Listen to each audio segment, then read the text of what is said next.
Bonjour. Ça va? Ah bah tiens, personne ne va chez vous, mais je venais aussi, on est tous partis. Ah bon?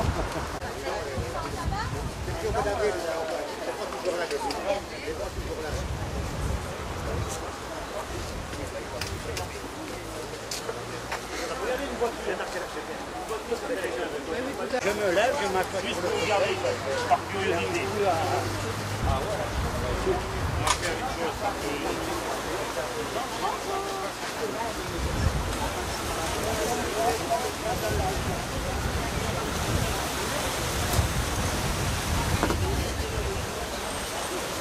Et la fille qui était dans votre main. Alexa. Donc ça dépend de la fille, ça demande l'amour. Donc allez, je vous donne.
Monsieur Boccaletti, bonjour. Bonjour. Comme promis aujourd'hui, donc sur la place du marché à Bandol, c'est la place du marché que je raconte comme bêtise moi, sur le marché hebdomadaire à Bandol, on vous rencontre entre les deux tours des législatives.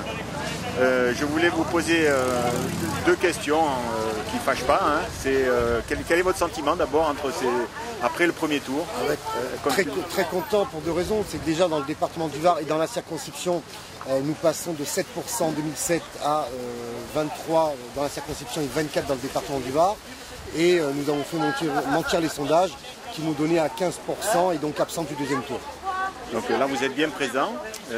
Par contre je crois que vous avez été devancé légèrement par le Parti Socialiste, par M. Polski. Il y a eu un vote utile à gauche puisqu'on se rend compte d'un tassement sur l'électorat du Front de gauche. Donc il y a eu un vote utile à gauche dès le premier tour. Ça c'est le fait peut-être que M. Hollande a été élu président de la République. Tout à fait, aussi, bien sûr, il y a l'élection présidentielle qui joue. Hein. Ça a dû avoir un impact. C'est une suite, l'élection législative est une suite de l'élection présidentielle. Voilà, donc nous aujourd'hui ce qu'on essaye de faire, c'est de créer une dynamique autour de ma candidature, puisqu'il y a déjà plusieurs soutiens qui sont tombés. D'autres tomberont dans les jours qui viennent, parce que la politique ce n'est pas de l'arithmétique, c'est pas 1 plus 1, non, c'est une dynamique. Et on va essayer de faire aussi bien qu'aux élections cantonales, c'est-à-dire que augmenter notre score entre les deux tours de 15%. Ça vous fera combien ça vous fera, en principe vous seriez le premier alors. Voilà. Vous souhaiteriez être le premier. Exactement. Juste avant que commence ce petit entretien, là, je vous posais une question. Dans mon rêve, je disais, comme les deux autres candidats vont être présents aujourd'hui à Bandol également sur le marché, puisque c'est le marché hebdomadaire, je me demandais s'il n'était pas possible de vous réunir tous les trois autour d'un café, en toute pas convivialité, parce que vous êtes quand même des adversaires pour ces élections, mais de vous rencontrer tous les trois sans qu'il y ait d'agressivité, ou disons que vous êtes des hommes, candidats pour... Ça risque d'être dur pour M. Vialat sans agressivité. Je ne sais pas, moi je ne l'ai jamais vu agressif, M. Vialat. On va le rencontrer tout à l'heure. Et bon, a priori, ce n'est qu'un rêve pour moi, mais enfin, on ne sait jamais. Les rêves, des fois, c'est vrai qu'un débat entre deux tours aurait été très intéressant, parce que le but aurait été de demander à M. Vialat, des explications sur son bilan de 10 ans. Oui, parce que bon, lui, il a un bilan. Vous avez des propositions. Voilà, et M. Polski a des propositions. Je pense que ça aurait été bien de confronter tout ça. C'est dommage que ce débat ait eu lieu avant le premier tour. Et là, il est plus possible entre les deux tours, c'est plus possible. Au niveau médiatique, ça risque d'être assez compliqué d'organiser ça. Moi, je suis disponible. Vendredi. Écoutez, si les concurrents sont d'accord, moi, il n'y a aucun problème. Je vais leur poser la question. Très bien. Et la deuxième, enfin, une des questions qui me taraudait un petit peu, c'est comment expliquez-vous ce taux d'abstention? Le taux d'abstention, qui est énorme. Il est énorme parce que les gens, je pense, sortis d'une élection présidentielle, sont un petit peu fatigués de la politique peut-être. Et concernant l'abstention chez notre électorat, je pense que ce sondage me donnant à 15% a beaucoup joué. Et c'est pour ça que j'appelle tous les électeurs qui ont voté au moins une fois au Front National à me rejoindre pour ce deuxième tour. Pour le deuxième tour, d'accord. Ben écoutez, je vous remercie. Là, on va rejoindre vos militants. Tout à fait. Et puis j'espère rencontrer les autres candidats sur le marché. Merci Très Monsieur bien, Bocaletti. merci Merci beaucoup.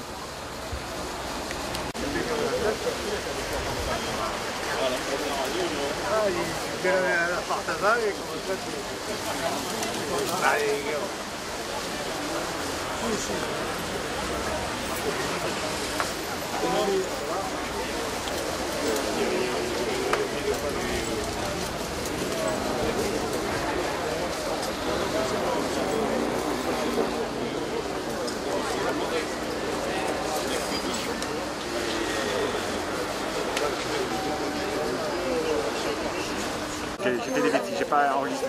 Allez, on recommence. Monsieur Polsi, bonjour. Bonjour.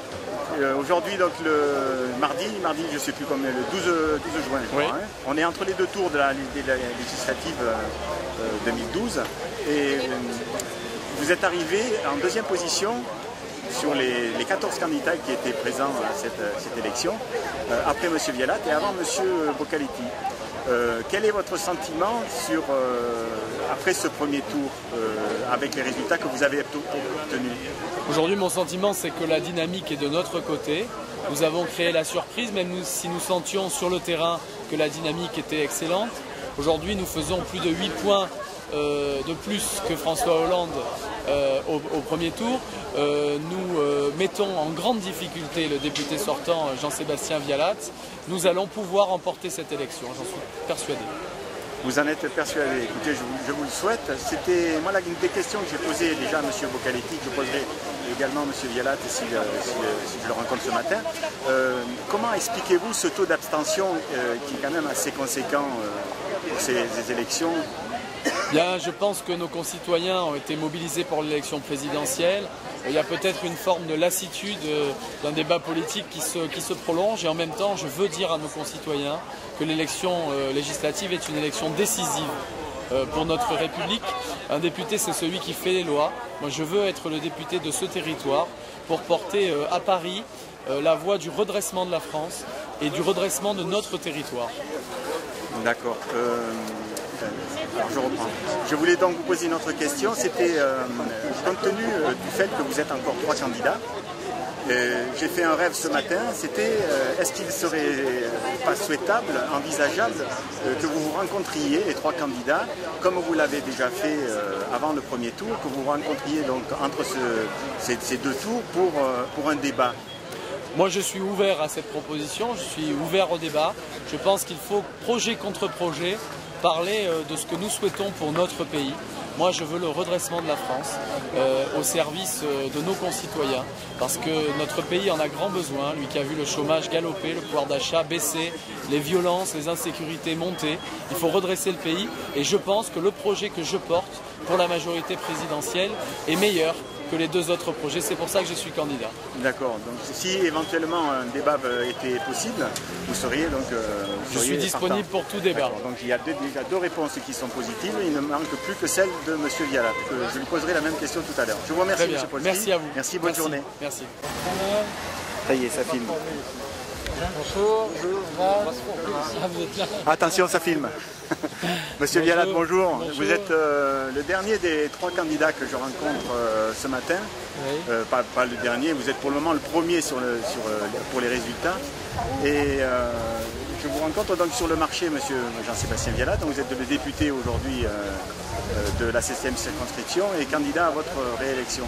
Vous êtes arrivé en tête, monsieur Polski en 2e position et monsieur Vialat, monsieur Bocaletti en 3e position. Ce que j'aurais aimé savoir de votre bouche, c'était quel était d'abord vos sentiments par rapport à la suite de ce premier tour. Et la deuxième chose, est-ce que le taux d'abstention, pour vous, pourquoi y a-t-il autant d'abstentionnistes à cette élection pour les députés cette année. Donc, comment se fait-il que ça augmente de plus en plus les abstentions? Alors, traditionnellement, l'élection législative est une élection où il y a beaucoup d'abstentionnistes. Cette fois, c'est un peu plus que la dernière fois, mais c'est toujours. Ce n'est pas une élection qui motive beaucoup les électeurs, et ils ont d'ailleurs tort, parce que c'est une élection essentielle. Pourquoi il y a beaucoup d'abstentionnistes? D'abord, on sort d'une campagne très très longue, de 2 tours d'élection, et les gens sont un peu lassés d'entendre parler de politique. Ensuite, la multiplication des candidatures, par exemple 15 candidats dans cette circonscription, rend le débat un peu confus, et les électeurs attendent quelquefois le deuxième tour quand les choses se sont un peu clarifiées. D'accord. Et alors, ce matin, je faisais un rêve, et j'en ai parlé aux 2 autres candidats que j'ai vus précédemment. C'était, est-ce qu'il serait possible que vous rencontriez entre les 2 tours, les 3 candidats, autour d'un débat comme vous l'avez fait déjà avant le premier tour? Là, les délais sont extrêmement courts. On est déjà mardi, la campagne s'arrête vendredi. C'est pas possible. Ça paraît extrêmement difficile. Et puis, je suis pas sûr qu'on arrive à se rejoindre sur des... Non, mais autour de... Pourquoi pas? Alors, le Var Matin l'avait organisé. Moi, je suis pas Var Matin. Hein. C'est pas un non catégorique.